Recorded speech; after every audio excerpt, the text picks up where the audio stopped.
నమస్తే, welcome to Telugu Rajyam. నేను Siri. AP deputy CM Pawan Kalyan గారికి మాజీ మంత్రి బుగ్గన గారు అయితే సూటిగా కొన్ని ప్రశ్నలు అడగడం జరిగింది. సో మరి దానికి పవన్ కళ్యాణ్ గారు ఆన్సర్ చెప్పగలుగుతారా, చెప్పలేరా, అసలు ఏం జరగబోతుంది అనేది మనకు వివరించడానికి మనతో పాటు ఉన్నారు ప్రముఖ రాజకీయ విశ్లేషకులు కేఎస్ ప్రసాద్ గారు. నమస్కారం సార్. సార్, నిన్న చూసుకున్నట్టయితే మాజీ మంత్రి బుగ్గన గారు ప్రెస్ మీట్లో కొన్ని క్వశ్చన్స్ డైరెక్ట్గా AP deputy CM Pawan Kalyan గారికి వేశారు. అంటే పంచాయతీరాజ్ శాఖగా ఉన్న మీరు కేంద్రం నుంచి వచ్చిన డబ్బులు మళ్లించడం, ఇలాంటివి కొన్ని క్వశ్చన్స్ వేశారు. మరి దానికి పవన్ కళ్యాణ్ గారు ఆన్సర్ చెప్తారా, చెప్పారా, అసలు ఏం జరుగుతుంది? చెప్పలేరు. ఖచ్చితంగా నేను చెప్పగలను. ఎందుకంటే మీకు ఒక మాట చెప్తున్నాను, పవన్ కళ్యాణ్ గారిని నెక్కచ్చిగా ఆయన పైన ఆయన చేసుకొని ఇవ్వకుండా ఆయనకి అనవసరమైన తలకానొప్పి పనులు అన్నీ పెట్టి చెప్తున్నారు. He's been deployed. Sanatana Dharma అని బీజేపీ కూడా ఒక హెడ్ పెట్టాడు ఆయనకి. ఎందుకంటే సదరన్ స్టేట్స్లో ఈయన పవర్ టెస్టింగ్ మాడ్యూల్లో ఉన్నాడు. ఎందుకంటే పార్టీని ఎట్టి పరిస్థితుల్లో, ఎందుకంటే ఇవాళ అచేతన స్థితిలో చేస్తున్న కార్యక్రమానికి నాకు ఇండికేషన్స్ ఏంటంటే దగ్గరలో విలీన ప్రక్రియకి ఏమైనా తెరలేపారేమో డౌట్గా ఉంది నాకు. అంటే ఏ రకంగా అధికార ప్రతినిధులు ఎక్కడ మాట్లాడొద్దని ఇలాంటివన్నీ గమనిస్తుంటే కొన్ని ప్రతిచర్యలు ఎలా ఉన్నాయంటే సనాతన ధర్మం అని చెప్పి రేపు తమిళనాడు ఎలక్షన్స్లో ఇతని ప్రాబల్యం ఎంత ఉంటుంది. పైపచ్చి అక్కడ విజయ్ ఒక డిఫరెంట్ సిండ్రోమ్తో అడాప్ట్ అయ్యి కనబడ్డాడు అనుకో, ఆ బీజేపీ 7 దాటిన తర్వాత బోడిమాలన సిద్ధాంతం కనిపెట్టిన సూత్రకర్త. క్యారమ్ బోర్డ్లో కాయిన్ కొట్టినట్టు హ్యాండ్ కాయిన్ వేసేస్తారు పవన్ కళ్యాణ్. సో ఈ డెవలప్మెంట్కి ఏంటంటే ఫస్ట్ చెక్లు ఎలా పడుతున్నాయంటే తన పని తను చేసుకొని ఇవ్వకుండా అడ్డమైన పనులను ఎతికి పెడుతున్నారు ఆయనకి. నీకు ఎగ్జాంపుల్ చెప్తున్నా. సో అది కూడా ఏంటంటే బీజేపీ డిప్లాయ్ చేసిన టాస్క్లు అయితేనే ఆయన ఫ్రంట్ ఎండింగ్ చేస్తున్నాడు. నెక్స్ట్ చంద్రబాబు గారు చెప్పిన టాస్క్లు మాత్రమే ఫ్రంట్ ఎండింగ్ చేస్తున్నాడు. ప్రధానికి బుగ్గన గారు సంధించిన పంచాయతీరాజ్ శాఖలో 15th ఫైనాన్స్ కమిషన్ ప్రకారం మనకు 1000 కోట్లు వస్తాయి. ఆ నిధులు పక్కదారి పల్లించబడ్డాయి. సో అది బెస్ట్ యూటిలైజేషన్ అయితే ఇంకో 1000 కోట్లు రెడీగా ఉంటుంది. సో అందరి సమాధానం నిస్సహాయ స్థితి. ఎందుకంటే 1500 కోట్లు డబ్బులు ఈరోజు అప్పులు చేసి చేస్తున్నారు. 2,70,000 కోట్లు దగ్గర అప్పు చేసి కూర్చొని ఉన్నారు. రాచమర్యాదలతో రాచమార్గంలో వచ్చే డబ్బులు ఎందుకు పక్కదారులకు వెళ్తున్నాయి అంటే వేటి మీద అయితే మన చేతిలో యాక్సెస్ ఉందో దాన్ని మిస్యూటిలైజేషన్ కాన్సెప్ట్కి తెరలేపేశారు. గతంలో కూడా ఇట్లనే చేశారు, పక్కదారి మళ్ళిస్తున్నారు వచ్చిన డబ్బుని అని చెప్పేసి వీళ్ళే మాట్లాడారు. ఈ రోజు మళ్ళీ వీళ్ళే ఇలాంటి పనులు చేస్తున్నారంటే ప్రజలు దీని నుంచి ఏం నేర్చుకోవాలంట అసలు? గతంలో పంచాయతీరాజ్ శాఖకి ఉదాహరణకి ఈ 15th గ్రాంట్ కమిషన్ రాకుండా డబ్బులు లాగిన ఉదంతా నేనైతే చూడలేదు. కాకి రిపోర్ట్లో ఉన్నాయి కదా, వాళ్ళ బయట పెట్టమను. ఇది సమాధానం ఇవ్వడం అంటే ఏంటి బాబు, మీరు కూడా 19 నుంచి 24 టెన్యూర్లో ఈ 3 quarters 3 టెన్యూర్స్ మీ దగ్గర డబ్బులు రాలేదు అని ఇలాంటి సమాధానం చెప్పాలి. ఆయన చెప్పలేడు. ప్రాపర్ యూటిలైజేషన్ జరిగింది. ప్రధానికి నరేగా నిధులు కానీ ఇలాంటివన్నీ ప్రాపర్ గ్రౌండ్ అయి ఉన్నాయి 5 సంవత్సరాలు. అదర్వైజ్ అగ్రికల్చర్ సెక్టర్లో నీకు ఈల్డ్ రాదు కదా. ఈల్డ్ కనబడిందంటే ఇది యూటిలైజేషన్. దీంతో పారల్గా జిఎస్టీ అంటే చేతిలో సామాన్య మానవుడి దగ్గర డబ్బులు ఉంటే క్యాష్ రొటేషన్ అయింది. అంటే జిఎస్టీలు గ్రోతే కనబడుతున్నాయి. ఈ ప్రభుత్వంకి వచ్చేసరికల్లా శూన్యం. అంచేత అది సమాధానం చెప్పలేని నిస్సహాయ స్థితి. అట్లనే ఉచిత ఇసుక గురించి మాట్లాడారు. సింపుల్. ఉచిత ఇసుక పవన్ కళ్యాణ్ గారు ప్రశ్నిస్తాను పార్టీ పెట్టాడు కదా, ఎక్కడైనా ఫ్రీ ఇసుక దొరుకుతుందన్న దగ్గర కౌంటర్ వేయాలి. ఇగో మేము మా విధానం ఇది, దీనికి ఇదని. కానీ అక్కడ ప్రతి దగ్గర తీవ్రవేత్తలు ఉన్నాయి, సెస్ ఛార్జీలనో జిఎస్టీ అనో ఎలా పోతున్నారో, తర్వాత అడ్డమైన దారుల్లోనూ ఇసుక మట్టి మీద స్థానిక ఎమ్మెల్యేల సంపాదన విత్ సబ్స్టాన్షియల్ ఎవిడెన్స్. మనందరికన్నా ముందు కేకేలేటి సర్వే చెప్పించాడు వాళ్ళకి అనుగుణంగా ఉన్న కొన్ని సర్వే సంస్థలు రైజ్ అలాంటివి కూడా క్రిస్టల్ క్లియర్గా 100% ప్రభుత్వానికి గండి కొట్టే కార్యక్రమానికే తెరలేపారని వాళ్ళే క్లియర్గా చెప్పారు. ఎమ్మెల్యేల మీద ఎలాంటి వ్యతిరేకత ఉందో అవే బేస్ చేసుకుని ఇప్పుడు సర్వే రిపోర్టులతోనే చంద్రబాబు గారు ర్యాంకింగ్లు కూడా ఇస్తున్నారు. అట్లనే మద్యం మామూలు అని చెప్పేసి అది ఇంకా మద్యం మామూలు విషయంలో 64,000 పైచీలకి బెల్ట్ షాపులు ఉన్నాయి. సో బెల్ట్ షాపులు నీకు ఇందాక కూడా చెప్పిన 3% సక్సెస్ రేషియో ఉంది గత ప్రభుత్వానికి ఈ ప్రభుత్వం నువ్వు కంపేర్ చేస్తే. రెవెన్యూ మాడ్యూల్ 10% బేర్ మినిమం లేని దగ్గర ఇంత 64,000 కోట్ల బెల్ట్ షాపులు, విచ్చలవిడిగా లిక్కర్ షాపులు ఇంటి కోటి లాగా ఉంది. అదే ఆయన గోవాతో కంపేర్ చేశారు. గోవా వచ్చి గుండె అయిపోతుంది ఏంటిది ఇన్ని షాపులు ఉన్నాయని. ఎందుకంటే అది యూనియన్ టెరిటరీ జోన్లోకి వస్తుంది. మరి లెక్కర్ రేట్ తక్కువ. మళ్ళీ వాళ్ళు పరిగెట్టుకు వెళ్ళి అక్కడ 4 బాటిల్ కొనుక్కొని వస్తారు. 5 లీటర్లు వెసులుబాటు ఉంటుంది ఒక్కొక్కడికి. అంతకు ఉన్న విభిన్నంగా ఉంది ఇక్కడ. అంటే 24/7 దొరుకుతుంది లెక్కర్. ఒక టైం పాడు ఏది లేకుండా ఎప్పుడు కావాలంటే షిఫ్ట్లో కూడా దొరుకుతుంది. అది ఎక్కడ పవిత్రమైన తిరుమల లాంటి ప్లేస్లో. మరి అలాంటి దగ్గర పవిత్రతకు అపవిత్రత జరిగినప్పుడు సనాతన ధర్మ పరిరక్షకుడిగా మెట్లు కడగడం స్టార్ట్ చేయాలి కదా. అక్కడే ప్రక్షాళన లేదు. అండ్ అట్లనే చూసుకున్నట్టయితే రోడ్ల నాణ్యత కోసం 30,000 కోట్లు. ఏదో మరి నాకు తెలిసి రోడ్లు తివాసీల పరిచయాలు ఎవరెవరు చెప్తుంటారు కదా, పాలు ఎత్తుకోవచ్చు అన్న దగ్గర. నాకైతే కాశ్మీర్ నుంచి తివాసీలు తీసుకొచ్చి చేశారంటే తారులు ఇలా పెచ్చిలు లేచిపోతున్నాయి. వీళ్ళు చెప్పినకి వాళ్ళ ఎమ్మెల్యేలే 10 కోట్లు ఖర్చు పెట్టి రోడ్లు వేస్తున్నారు. సో ఇన్ని కనబడుతున్నప్పుడు దీని మీద ఎక్కడ ప్రశ్నించాలి ఆయన? దానికి ఆయన చెప్పి సమాధానం ఏంటి? 350 జతల చెప్పులు ఇచ్చాను, నెక్స్ట్ ఎలక్ట్రిసిటీ డిపార్ట్మెంట్ వాళ్ళకి టూల్స్ అందించాను. ఈ సేవా తత్పరత మాకెందుకు? ఊపిరి సినిమాలో ఇంటర్వ్యూకి వచ్చిన వాళ్ళకి అట్లనే చూసుకున్నట్టయితే అతి పెద్దది సార్, ఎలక్షన్స్ ముందు పవన్ కళ్యాణ్ గారు మాట్లాడిన అతి పెద్దది ఏదైనా ఉందంటే విశాఖ స్టీల్ ప్లాంట్ గురించి మాట్లాడారు సార్.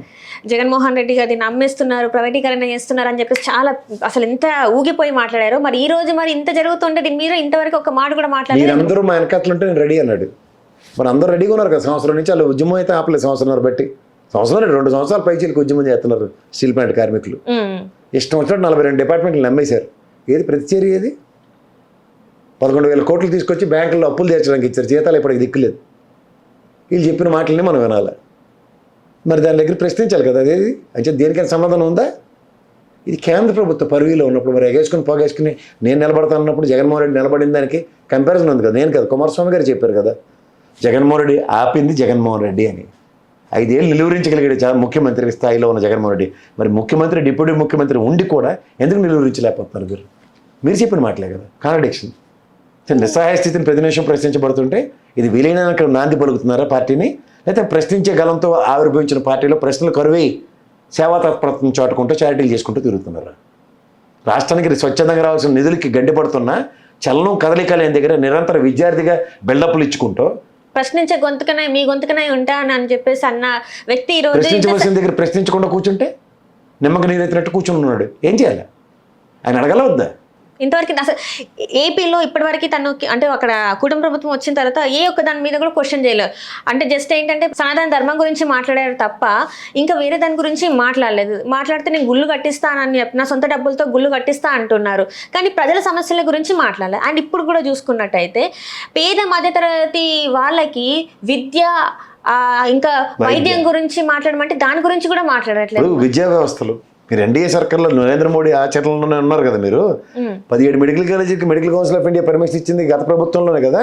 అది తృణప్రాయంగా పీపీపీ అన్నప్పుడు మీకు కనీసం బాధ్యత లేదా? ఒక పక్క మీరే చెప్తుంటారు, ఒక సామాన్య మిడిల్ క్లాస్ కుటుంబం నుంచి మా నాన్నగారు ప్రభుత్వ ఉద్యోగి, అక్కడి నుంచే పనిచేసుకుంటూ బయటకు వచ్చామని చెప్తున్న మీరు ఒక సామాన్య ప్రభుత్వంలో ఒక సామాన్య చిన్న కుర్తార కుటుంబం ఎలా సతమతం అవుతుందో మీకు ప్రాథమిక అవగాహన ఉండి కూడా విద్యా వైద్య వ్యవస్థల మీద మీరు కనీసం చలనం లేకుండా నిస్సహాయ స్థితి ప్రదర్శిస్తున్నప్పుడు ప్రశ్నించకుండా ఏం చేస్తారు? తానంటే తందానం అనుకుని పీపీపీ అంటే పీపీపీ, ఉచిత ఇసుక అంటే ఉచిత ఇసుక, కానీ దాంట్లో ఉన్న క్రెడిబిలిటీస్, దాంట్లో ఉన్న క్రెడెన్షియల్స్ మాడమంటే అది మాడకుండా ప్రశ్నిస్తామని పార్టీ పెట్టామని చెప్తే ఎవడంటాడు ఈ పెట్టకథలు? ఫస్ట్ సైన్ నాది సుగాలి ప్రీతిది అన్నారు. నేను రాగానే సుగాలి ప్రీతి కేసు గురించి తిరిగి ఆవిడ నీ వాళ్ళకి ఏ క్యాస్ట్ నువ్వు? నీది అప్పర్ క్యాస్ట్ అట, మీ ఆయన క్యాస్ట్కి నీకు సంబంధం లేదట. కనీసం సనాతన ధర్మం గురించి మాట్లాడే వ్యక్తి భార్యాభర్తల్లో భర్త క్యాస్టే భార్యకు వర్తిస్తుందన్న ప్రాథమిక అవగాహన లేని వాటితో ఏమని చెప్పాలా? ఇప్పుడు తెలిసి వచ్చింది ఆవిడ క్యాస్ట్ మీకు? ఇప్పుడు తెలిసి వచ్చిందా? ప్రభుత్వం ఏం చేసింది? గత ప్రభుత్వం ఆవిడ ప్రభుత్వ ఉద్యోగం ఇచ్చింది, నెక్స్ట్ ఇల్లు ఇచ్చింది, ఇల్లు కట్టుకోవడానికి వ్యవసాయ క్షేత్రం అవన్నీ తను రిటర్న్ ఇచ్చేస్తా అంటుంది కదా సార్. కావాలంటే ఇచ్చేస్తానంటుంది. ఈ ప్రభుత్వం న్యాయం చేస్తానంటే ఇల్లేటి న్యాయం చేస్తారు. ఇష్యూ జరిగింది కూడా అప్పుడు ఆయన ప్రభుత్వం, వాళ్ళ ప్రభుత్వం. ఇప్పుడు ఆయన పొంతన పోయాడు కదా, సాంతన ధర్మం అని చెప్పి వాళ్ళ చెంతం చేరినప్పుడు ఏమవుతుంది? ఓ సాంతనం అంటే ఉపశమనం జరుగుతుంది. అప్పుడు ఏం చెప్పి మాట్లాడరు ఆయన. ఆయన అప్పుడు ఓన్లీ ప్రవచనాలు వల్లిస్తారు. సుగాలి ప్రీతికి న్యాయం చేస్తామని, స్టీల్ ప్లాంట్కి న్యాయం చేస్తామని ప్రవచనాలు వల్లిస్తారు. కౌలు రైతులకి 5 కోట్లు నేను స్వచ్ఛందంగా నా డబ్బులు ఇచ్చాను కాబట్టి శాశ్వత పరిష్కారం ఇస్తానని ప్రవచనాలు వల్లిస్తారు. కానీ నిరంతరం నెక్కచ్చిగా ప్రజాక్షేత్రంలో ప్రజాస్వామ్యంలో గెలిపించిన తర్వాత బోడి మళ్ళా ఉన్న ఆ సిద్ధాంతాలు ఇక్కడ ఏం చెప్తే అది జహాపన. ఈ టాస్క్ మేనేజర్లు మనకెందుకు? అండ్ సూపర్ 6 ఇందులో చూసుకుంటే ఎన్ని హామీలు సార్. నిరుద్యోగ భృతి అన్నారు, నిరుద్యోగులకి ఉద్యోగాలు వస్తాయన్నారు. మొదటిదానికి దిక్కులేట కడదానికి కళ్యాణం.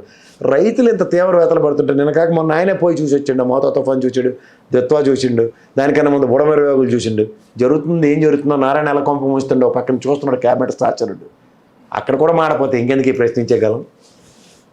స్వచ్ఛందంగా ప్రజలు ఇచ్చిన డబ్బులు కూడా ప్రజలకు అందలేదు, వాళ్ళకి అన్నం అందలేదు, నీళ్ళు అందలేదని నేను కదా గౌరవ ముఖ్యమంత్రి గారు చెప్తే కూడా క్యాబినెట్ మంత్రి ఏంటంటే ప్రశ్నించవలసింది పోయి ఏం మాడుతున్నాడు ఆయన?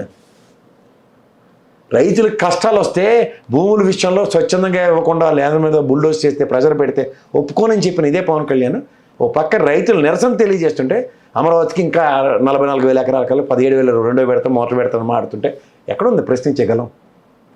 ఇవి కదా మాడుతుంది. అంటే ఇప్పుడు మరి పవన్ కళ్యాణ్ గారు ఇంకా ఈ 18 నెలల కాలమే కాకుండా ఇంకొక 3.5 సంవత్సరాలు ఉంది, దీనికి ఇంతే సైలెంట్గా అంతే, ఉంటారు. అలాగే కాలక్షేమం చేసేస్తే పని అయిపోతుంది. తర్వాత మళ్ళీ మిషన్లో లేదా మళ్ళీ నరేంద్ర మోడీ దయా దాక్షిణ్యం ఉంటే గెలుస్తారు, లేదంటే మళ్ళీ సభకు నమస్కారం అని చెప్పి మోసం చేస్తూనే ఉంటారా ఇప్పటికి కూడా? మరి మోసపోయి మళ్ళీ వేరేవేదలో ఉన్నప్పుడు ఇలాంటి వాళ్ళు మోసం చేయడానికి ఉంటారు. దీనికైతే ఆన్సర్ చెప్పారంట. నా దగ్గర అయితే ఆన్సర్ లేదు, మీ దగ్గర కాదు సార్, ఎవరి దగ్గర లేదు దీనికి ఆన్సర్. ఇప్పుడు మాట్లాడారా పవన్? నమ్మించినోడే వంచన చేస్తే ఏం చేయగలుగుతారు? ఈ సినిమాలో చూస్తుంటాం, నమ్మినవాడే నాకు వంచన చేసాడని. అదే సినిమా కదా ఇది. ప్రజాస్వామ్యంలో ఇది కొత్త అడాప్టబిలిటీతో వస్తుంది. నమ్మి 124 స్థానాలు ఇచ్చారు ప్రజలు, మోసం చేస్తామని డిసైడ్ అయినప్పుడు మనం ఏం చేయగలుగుతాం? ఉత్తరాంధ్రలో ఉన్న వైజాగ్ స్టీల్ ప్లాంట్, ఉభయ గోదావరి జిల్లాలో పోలవరం మీద అచేతన స్థితి, అమరావతి రైతుల దయనీయమైన దీనస్థితికి, ఏ రాష్ట్రంలో ఏ ప్రాంతంలో కరువు ప్రాంతాలుగా వెలతాళనం చేస్తున్న రాయలసీమ పరిస్థితుల మీద ఏదైనా ప్రభుత్వ పరంగా చలనం ఏమైనా కనబడుతుంటే ఇలాంటి పవన్ కళ్యాణ్ ఇప్పుడు వడ్డించేవాడు మనోడైతే ఏదైనా లాస్ట్ వంతులో ఉన్నా మనకు బూరు వస్తుందన్న అపవాదుని ఇప్పుడు ఆంధ్రప్రదేశ్ ప్రభుత్వం ఆమంతం మోస్తూనే ఉంది. ఆద్యంతో ఇలాంటి నాయకుల చేతిలో మోసపోవడం అలవాటు అయినప్పుడు ఎవరేం చేయలేరు. నిజంగా ఎవడు నిలువరించాడు, ఎవడు నిలబడ్డాడు రాష్ట్ర ప్రయోజనాల కోసం అన్న దగ్గర ప్రజలకు అవగాహన కార్యక్రమం లేనప్పుడు మనం ఏం చేయలేము. ఎవడో ఎక్కడో ఉన్న కుమారస్వామి గారు వేరే రాష్ట్రంలో ఉన్నాడు మాట్లాడి చెప్పగలుగుతున్నాడు వాళ్ళ కేంద్ర మంత్రి అయిన తర్వాత. కానీ మన రాష్ట్రంలో ఉన్న వాళ్ళందరికీ గొంతు మోగపోతే వైజాగ్ స్టీల్ ప్లాంట్ కోసం నెక్కచ్చిగా నిలబడినాడు జగన్మోహన్ రెడ్డి అని విషయం చెప్పలేనప్పుడు మనం ఏం చేయగలుగుతాం? ఎవరేం చేయగలుగుతారు? కళ్ళ ముందు కొట్టొచ్చినట్టు కనబడుతున్నప్పుడు, మెడికల్ కాలేజీలో నియోజకవర్గంలో కనబడుతున్నప్పుడు, నాడు నేడు స్కూల్ కనబడుతున్నప్పుడు, ఆర్బీకే సెంటర్లు కనబడుతున్నప్పుడు, రైతులకు 10 రూపాయలు చేతిలో డబ్బులు వచ్చిన విషయం కనబడుతున్నప్పుడు, ఎవరు ఆయన గురించి మాట్లాడినప్పుడు ఎవరేం చేయగలుగుతారు? అలాంటప్పుడు ఈ పవన్ కళ్యాణ్ లాంటి వ్యక్తులు మాట్లాడుతున్న అబద్ధాలకే పెద్ద పెద్ద పీటలు వేస్తున్నప్పుడు, వీళ్ళకే సనాతన ధర్మ పరిరక్షకులకు పీఠాధిపతులు చేస్తున్నప్పుడు, కళ్ళ ముందు సనాతన ధర్మం గురించి పూర్తి అవగాహన ఉన్నాడు కూడా నిమ్మక నీరు ఎత్తినట్టు కూర్చొని మాట్లాడుతున్నప్పుడు ఎవరేం చేయాలి? ఎవరి చేతిలో ఉంటుంది? వ్యవస్థలకు దిగ్బంధం చేయడం తెలుసు, సమాజాన్ని కూడా దిగ్బంధం చేసిన కొత్త విధానానికి తెరలేపుతున్నప్పుడు ఎవడు ప్రశ్నిస్తాడు? ఎవడు సమాధానం చెప్తాడు?